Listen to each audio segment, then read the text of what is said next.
Dicho eso, entonces, agradecido por la fidelidad de Dios. Qué buen domingo, qué buenos años nos ha dado Dios como iglesia. Cuánta gracia ha mostrado. Como es nuestra costumbre, ya que queremos servir al Dios fiel, queremos conocerle, el Dios que va adelante. ¿Me pueden acompañar en la Biblia al libro de Marcos? No, mentira. Si me pueden acompañar a 1 Corintios, capítulo 4.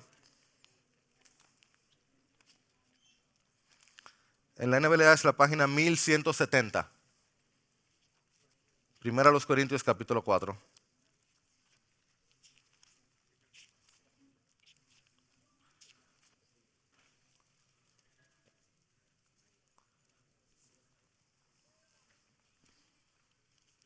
El título de esta mañana, del sermón de esta mañana, se llama El bendito descanso que solo viene al olvidarse de uno mismo. El bendito descanso que solo viene al olvidarse de uno mismo. Y si lo tienes ahí, vamos a leer versículo 1 al 7. Si estás ahí, ya lo tienes. ¿Me puedes acompañar poniéndote de pie para leerlo juntos?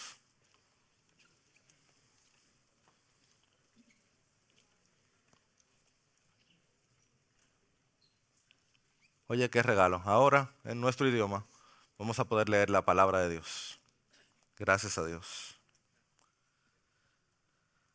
Que todo hombre nos considere de esta manera, como servidores de Cristo y administradores de los misterios de Dios. Ahora bien, lo que se requiere además de los administradores es que cada uno sea hallado fiel. En cuanto a mí, es de poca importancia que yo sea juzgado por ustedes o por cualquier tribunal humano. De hecho, ni aun yo me juzgo a mí mismo, porque no estoy consciente de nada en contra mía, pero no por eso estoy sin culpa, pues el que me juzga es el Señor. Por tanto, no juzguen antes de tiempo, sino esperen hasta que el Señor venga, el cual sacará a la luz las cosas ocultas en las tinieblas y también pondrá de manifiesto los designios de los corazones. Entonces cada uno recibirá de parte de Dios la alabanza que le corresponda. Esto, hermanos, lo he aplicado en sentido figurado a mí mismo y a Apolos por amor a ustedes, para que nosotros aprendan a no sobrepasar lo que está escrito, para que ninguno de ustedes se vuelva arrogante a favor del uno contra el otro. Y leemos el 7 juntos. Porque ¿quién te distingue? ¿Qué tienes que no recibiste? Y si lo recibiste, ¿por qué te jactas como si no lo hubieras recibido? El Señor bendiga su palabra. Visítanos en esta mañana, Dios. Pueden sentarse.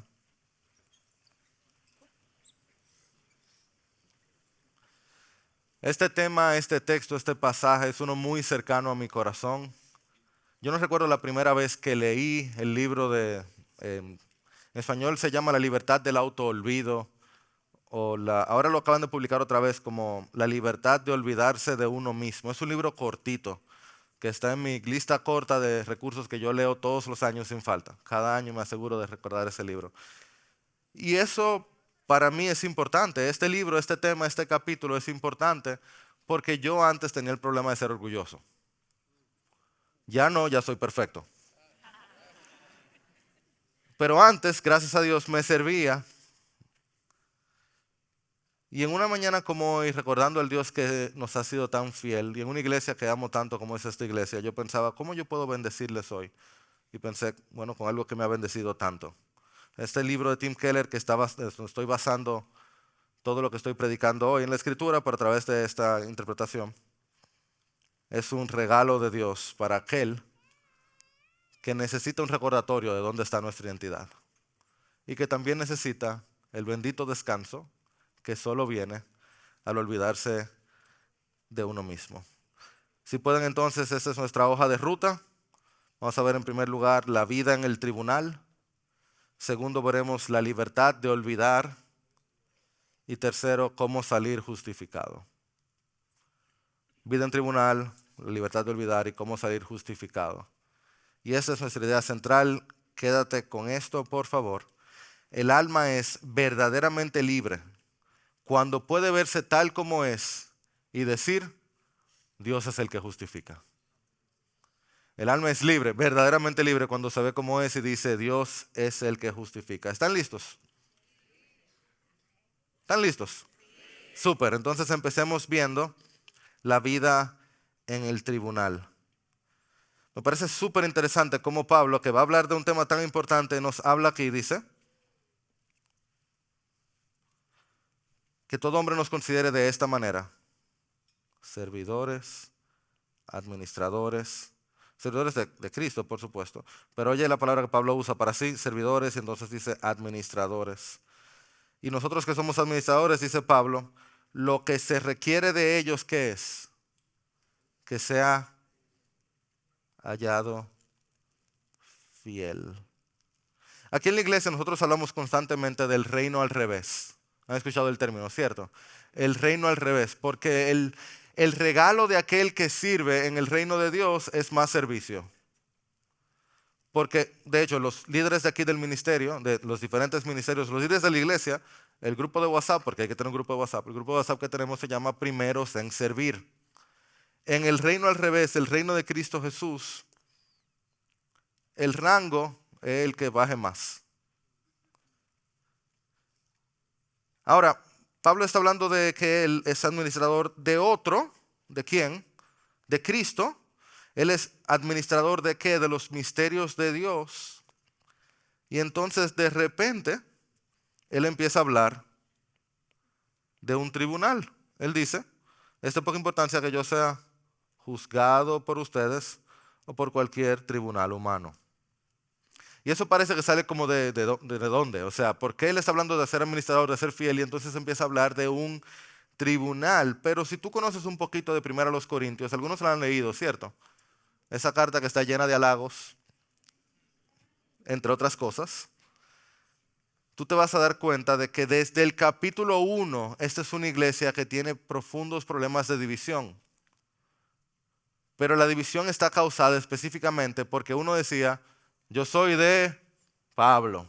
Y otro decía, yo soy de Apolos. Y otro venía y decía, no, yo soy de Cefas, soy de Pedro. Y venía uno, el final, que tenía que ser el más de todito. No, yo soy de Cristo.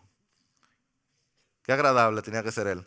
Y de hecho, justamente, si tienes tu Biblia ahí lo puedes ver, pero también lo pongo en pantalla. Justamente antes de nuestro texto, mira que Pablo repite esa idea. Y dice, nadie, esta palabra la vamos a ver mucho, nadie se jacte. Y entonces dice, porque todo es de ustedes. ¿Quiénes? Pablo es de ustedes, Apolo es de ustedes, Cefas es de ustedes. Y ustedes, para el que se la da muy espiritual, son de Cristo.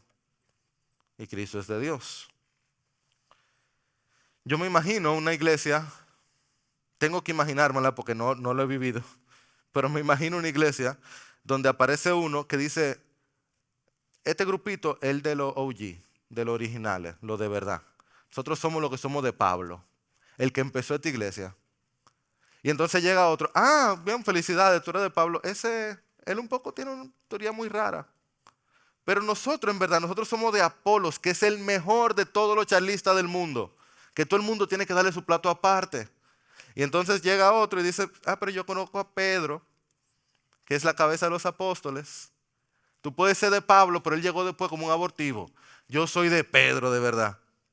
¿Quién se imaginaría que alguien tendría ese tipo de prepotencia en la iglesia? O sea, ¿quién pudiera soñar que alguien vendría a una iglesia y diría, yo conozco a tal persona? Tú nunca harías eso, ¿cierto? Nunca en la vida, en la iglesia o en el mundo, tú te jactarías de que conoces a alguien, ¿verdad? Por eso Pablo dice que nadie se jacte. Nadie se jacte. Dejen la comparación uno con otro. Dejen de estar buscando quién conoce a quién o quién es quién. Mira cómo lo dice en el versículo 6 que leímos ahora. Esto, hermanos, lo he aplicado en sentido figurado. A mí, Apolos, que es el principal lío que tienen, por amor a ustedes, para que nosotros aprendan a no sobrepasar lo que está escrito. Súper interesante, ojalá hay más tiempo para verlo. Pero entonces dice, para que ninguno se vuelva, la palabrita otra vez, arrogante. Esa es la misma palabra que jacte. Aparece 6 veces en el texto que leímos. La misma palabra, en uno usa jacte, en otro arrogante. Y me encanta que aquí no solamente dice que ninguno se jacte, sino que dice, ninguno se jacte a favor del uno contra el otro. Ok, 2 cosas. Primero, que cuando tú empiezas a decir, yo conozco a tal gente, o yo soy de tal grupito, yo soy de tal denominación, lo que estás haciendo es jactarte. Estás siendo arrogante. Ustedes, no yo, claro, yo no hago nada de eso. Que al momento que yo empiezo a decir yo soy de tal, yo me estoy jactando. Pero lo segundo que dice es a favor del uno contra el otro. Porque la jactancia y la arrogancia no se goza con tener, sino tener más que el otro. Porque el problema que está constantemente no es solamente que nosotros queremos algo, es que lo queremos más que lo que el otro lo tiene. Y Pablo dice, dejen eso. ¿Por qué entonces nos habla de un tribunal? Ufa, mi hermano, porque desde que tú llegas a un lugar, lo primero que haces es evaluar. Tú y yo. Llegamos a un sitio y vemos con quién vale la pena y quién no vale la pena, con quién me puedo juntar y quién no. Yo puedo hasta ver, yo soy culpable de llegar a un lugar y de inmediato ver la condición social de alguien, condición económica, hasta la condición espiritual de uno que se sienta al lado mío. Si fuera de verdad cristiano no haría tal cosa.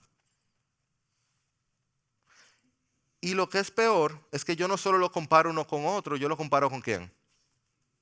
Conmigo. Y hago una de dos cosas. Si yo lo hago en mi juicio, mi tribunal, mi comparación, y yo siento que él es peor que yo, se me hizo el día. Yo soy mejor que esos cristianos. Yo soy mejor que aquel. Y entonces me lleno mi ego. Pero si yo siento que él es mejor que yo, ahí reacciono de dos maneras. O, uno, yo vengo y en mi mente empiezo a pensar, eso es mentira. Él seguro tiene algo. Y empiezo a destruirlo en mi mente. Empiezo a imaginarme todas las faltas que tiene que tener porque nadie puede ser mejor que yo. O, en algunos casos, en caso de que alguien logre pasar mi barrera y yo diga, oye, sí, de verdad ese tipo es mejor que yo. ¿Tú sabes cuál es la tendencia humana? Exaltarlo, idolatrarlo, ponerlo en un pedestal allá arriba donde yo diga, ese tipo es otra cosa. En otras palabras, yo soy de ese, yo soy de Pablo, o yo soy de... ¿Lo ves? O lo destruyo para ponerme bien, o lo idolatro y termino diciendo yo soy de ese y él es mejor que todos los demás. Es que estamos en un tribunal todo el tiempo, midiendo, juzgando, evaluando, estimando, y se llama el tribunal de la arrogancia, el tribunal de la jactancia, desde que llegamos a un lugar. Perdón, en nuestra casa lo hacemos también nosotros en el espejo. Y Pablo dice, claramente, dejen eso. Olvídense de eso. Si fuera tan fácil, ¿cómo lo hago? Bueno, veamos la libertad de olvidar. En cuanto a mí, dice el versículo 3, es de poca importancia. Esa es la manera como medida de Pablo decir, importa a mí. Para mí es de poca importancia que yo sea, nuestra palabra otra vez, juzgado por ustedes o por cualquier tribunal humano.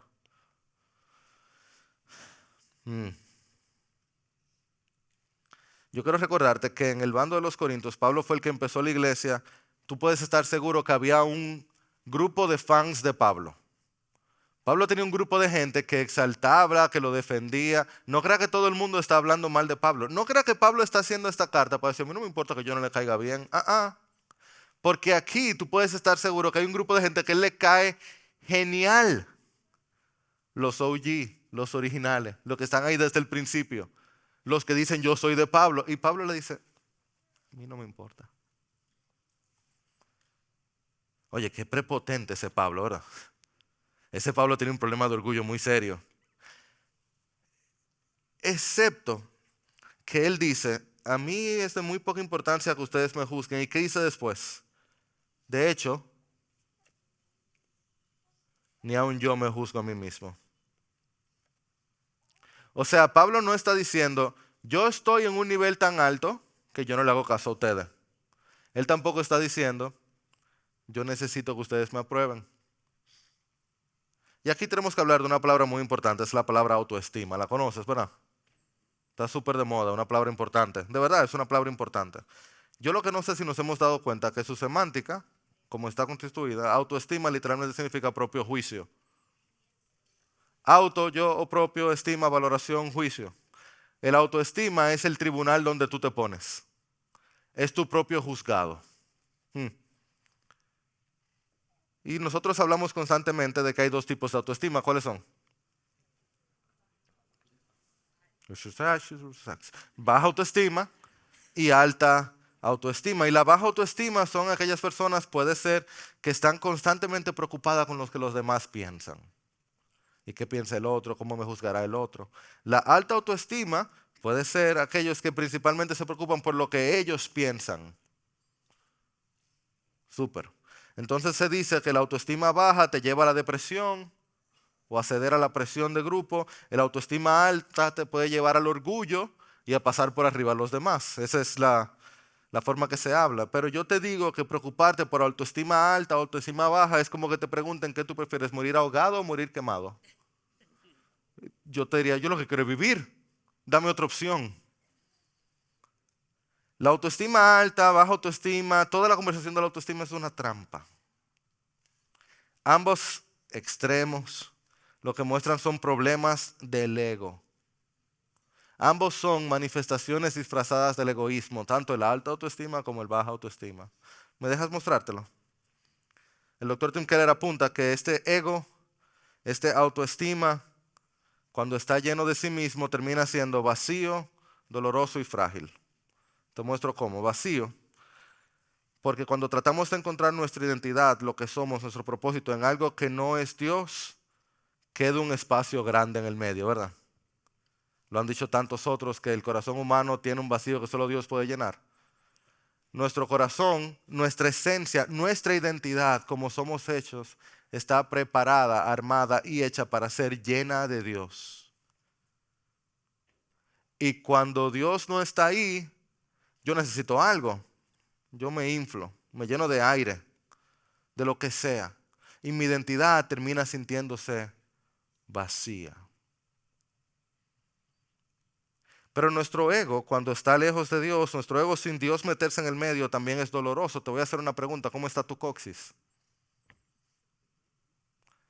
Tu pie derecho. ¿Cómo está tu pie derecho entonces? Tú no has pensado en tu pie derecho hoy, ¿verdad? A menos que tú no tengas un problema. A menos que te duele, que te duela.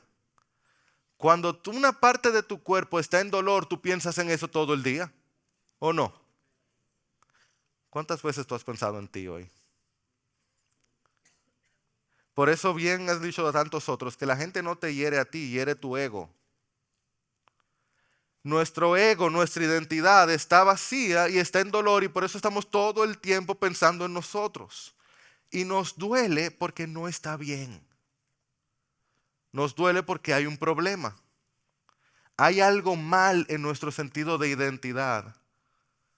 Y ya que estamos vacíos y en dolor, somos profundamente frágiles.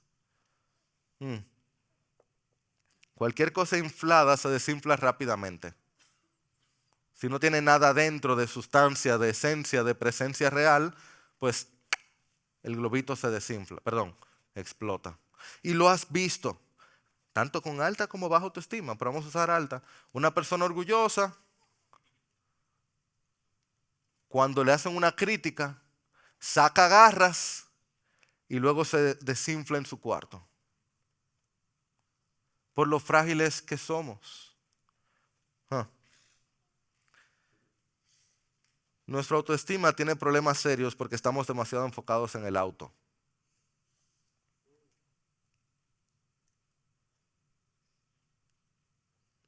Por eso Pablo dice, en cuanto a mí, o sea, mi identidad, mi gente, miren, esta es mi identidad.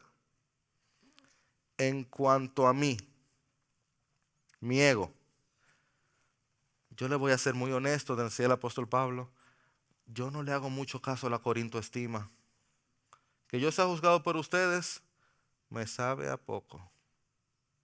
Y no solo los corintios, cualquier tribunal humano, eso a mí no me sabe a nada.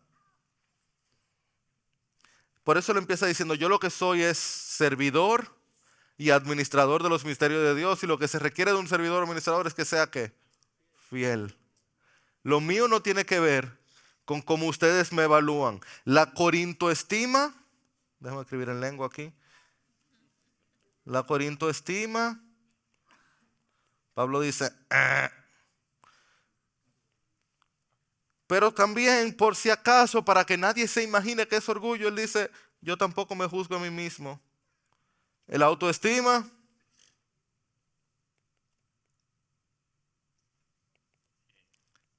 ah. Y oye hasta lo que dice Pablo.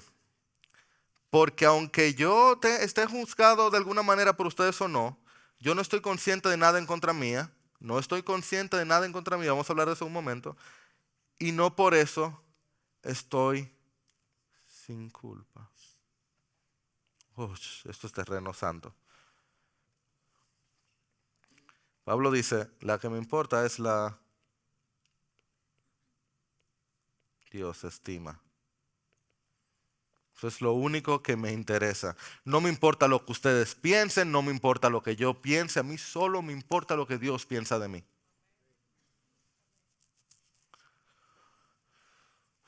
Esto es muy diferente a lo que el mundo nos dice. Todo el mundo. Solamente en la palabra de Dios tú te encuentras con una locura así. Pablo no es un hombre que llega a los lugares y dice, yo soy Pablo. Pero Pablo tampoco llega a los lugares y dice, yo soy Pablo. Él dice literalmente, a mí no me importa lo que ustedes piensen, no me importa lo que yo piense, a mí solo me importa lo que Dios piensa de mí.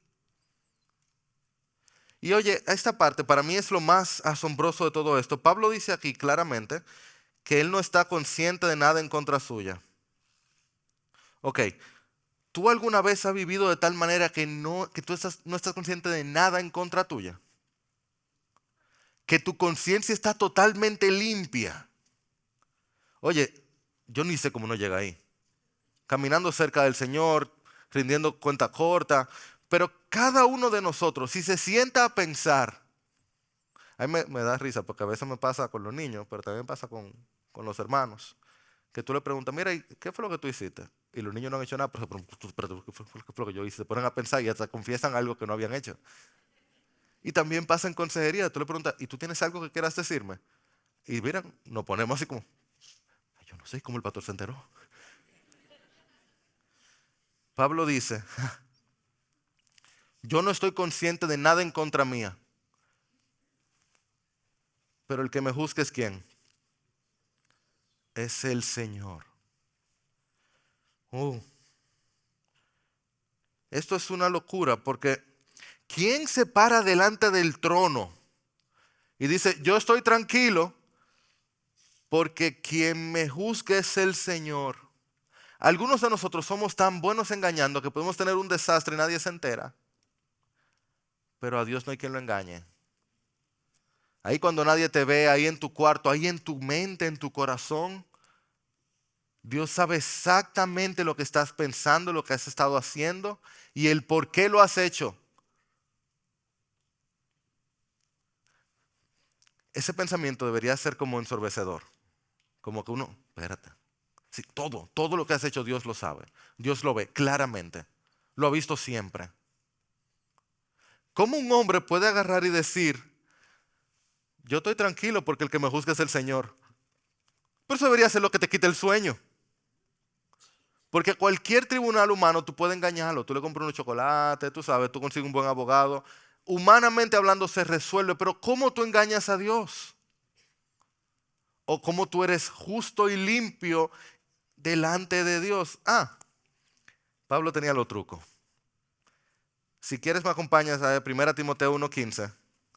Es la página 1221. Este texto es tan importante. ¿Cómo uno se para tranquilo delante de Dios? Eso es lo que él decía. Palabra fiel y digna de ser aceptados por algunos. No, por todos. Aquí en República Dominicana 2024. Palabra fiel y digna de ser aceptada. ¿Cuál? Cristo Jesús vino al mundo para salvar a los. Ahí, entre los cuales Él es Él. ¿Cómo? Que es que en Cristo Jesús nuestra identidad no está en nuestros pecados. Nuestro ego y nuestros pecados, si estás en Cristo Jesús, no tienen nada que ver. Tu autoestima, tú puedes dejar los pecados fuera a la hora de ser juzgado. Pablo era pecador, sin duda. Él dice aquí que él era ¿cuál de los pecadores? El tercero en la fila, el segundo. No. Él era el primero de los pecadores. Él no pone en duda su pecado. Él sabe que era un pecadorzazo.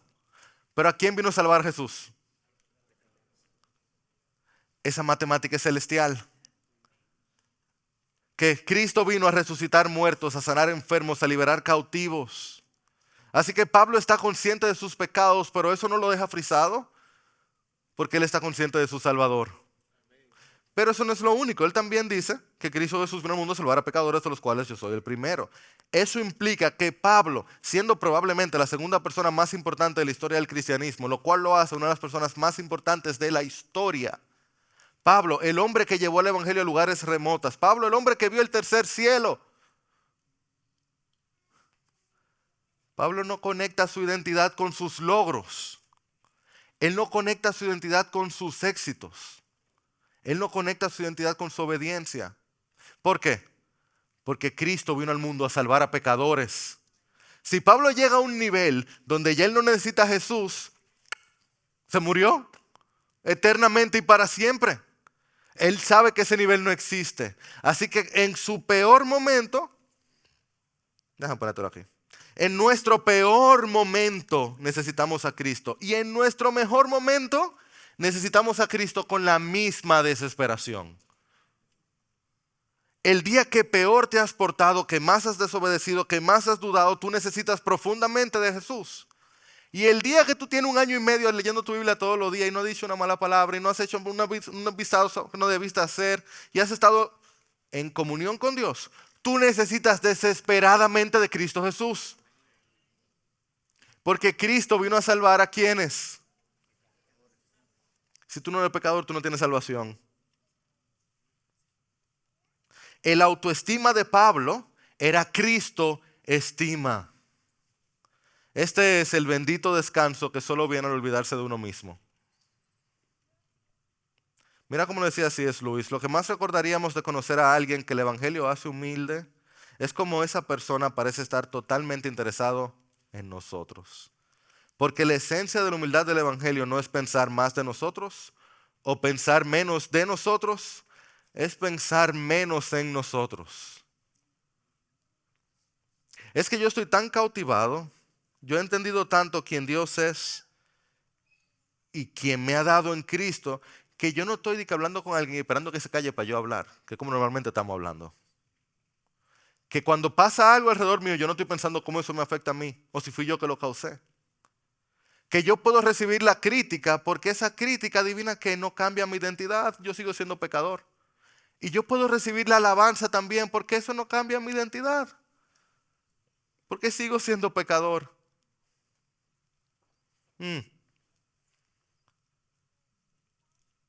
¿Cómo entonces salgo justificado? ¿Cómo salgo del tribunal? Esa parte para mí es clave porque ciertamente donde sea que yo llegue, yo soy juzgado y juzgo. Nosotros estamos todo el tiempo como andamos con una tiendita, como con un tabernáculo de juicio, donde llegamos y sacamos el martillito. ¿Cómo se llama el martillito? Tiene un nombre bonito eso. El mazo, yo pensaba que era un nombre más bonito. Sacamos el mazo y venimos y decimos, este sí, este no.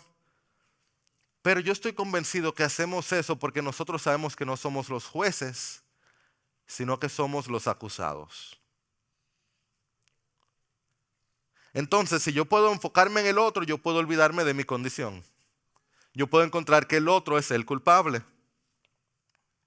La realidad es que si yo estoy en un juicio, yo tengo que resolverlo. Yo no puedo salirme del juicio porque me declaran en desacato y termino añadiéndole más tiempo a mi condena. El juicio humano es de poca importancia, pero Pablo decía que el que me juzga es el Señor. Que el que me juzga es el Señor. Entonces, ¿cómo es que Él puede estar sin culpa? Sin culpa. Esa es la clave. Esa palabra sin culpa, tú la has escuchado de manera positiva. Es la misma palabra. Justificado. Pablo dice, que ustedes me juzguen para bien o para mal no me justifica. Que yo me juzgue para bien o para mal no me justifica. Nada de eso me deja sin culpa. Entonces, ¿quién te justifica? Si Dios es quien te juzga, ¿quién te justifica?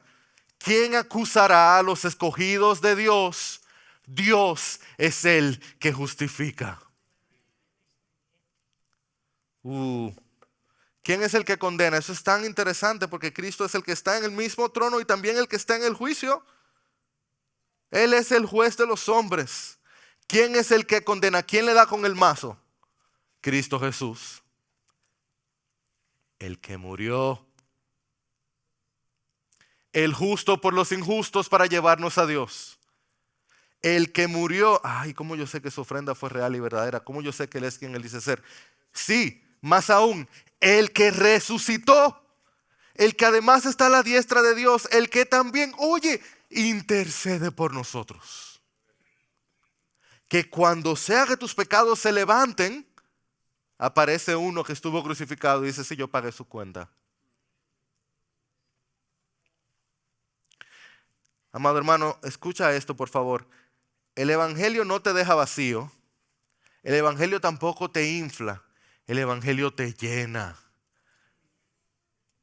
de ríos de agua viva. El Espíritu Santo te llena por completo.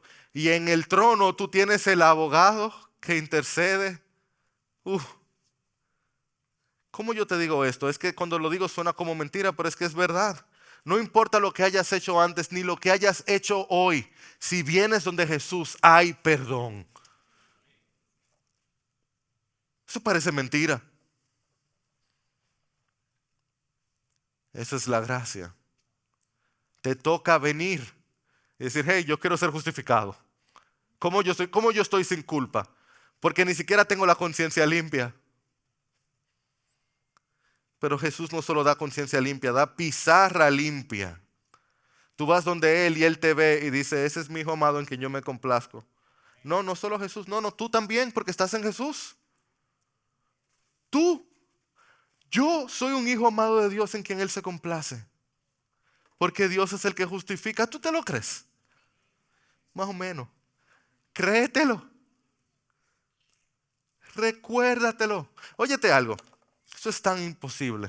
De ti se puede decir lo que sea. Pueden hacerte un juicio y hacer un grupo de cosas se pueden decir. Al final tienen que decir, Dios es el que justifica, Dios lo justificó, Dios lo perdonó, Dios lo transformó, Dios lo lavó limpio, sin culpa. ¿Cómo? Dios es el que justifica. Y esto es todo de gracia. Por eso no hay jactancia. Por eso no hay arrogancia. Por eso tú no llegas como, pero tampoco, tú llegas, gracias Señor. Y tú vives con un corazón agradecido por el Señor. Porque recuerda que aquí hay lugar para el mayor de los pecadores.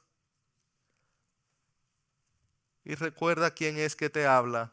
Es el Dios que justifica y transforma. Y si lo tienes, si tienes eso de adentro, ¿qué importa lo que diga la gente empezando por ti? A ti te importa lo que dice Dios. A ti te importa ir donde Dios y en ser encontrado sin culpa delante de Él. Y si no lo tienes, si todavía te sientes juzgado, si tú no te puedes encontrar de frente a Dios y estar tranquilo, hoy es un buen día para hacerlo. Hoy es un buen día para decir, Señor, yo quiero estar sin culpa. Estamos aquí celebrando con gozo la fidelidad de Dios. Ese Dios fiel es el Dios que perdona también. Porque al final, la única opinión que importa, el único juicio verdadero, lo hace aquel que está sentado sobre el círculo de la tierra, que caminó entre nosotros para que nosotros podamos caminar con Él. Bendito sea el nombre de nuestro Señor Cristo Jesús, Rey glorioso, hombre humilde. ¿Cómo esas dos cosas? Solo tú, Dios. ¿Y cómo vengo yo ahora y hablo de esto? Solo tú, Dios. Y yo vengo a rogarte por esta iglesia que tú amas tanto que diste a tu Hijo, tú amas tanto que diste tu sangre, amas tanto que diste tu espíritu. Y te pido que nos hagas un grupo de hombres y mujeres valientes, humildes, arrepentidos y fortalecidos por el perdón de la cruz. Oh Señor, ¿cómo pensar que nosotros venimos delante del trono y somos encontrados limpios? Solo tú. Gracias, Señor. Y yo te ruego una vez más, oh Dios, escucha nuestro clamor. Que aquel que está aquí y no ha venido donde ti a pedirte perdón y encontrar, Señor, la santificación, la sanidad, la transformación, la justificación, a salir del tribunal limpio. Señor, que este sea una mañana de salvación. Gracias por tu perdón. Gracias por tu gracia. Gracias por Jesús. Y si estás agradecido, dale un aplauso a nuestro Señor. Amén.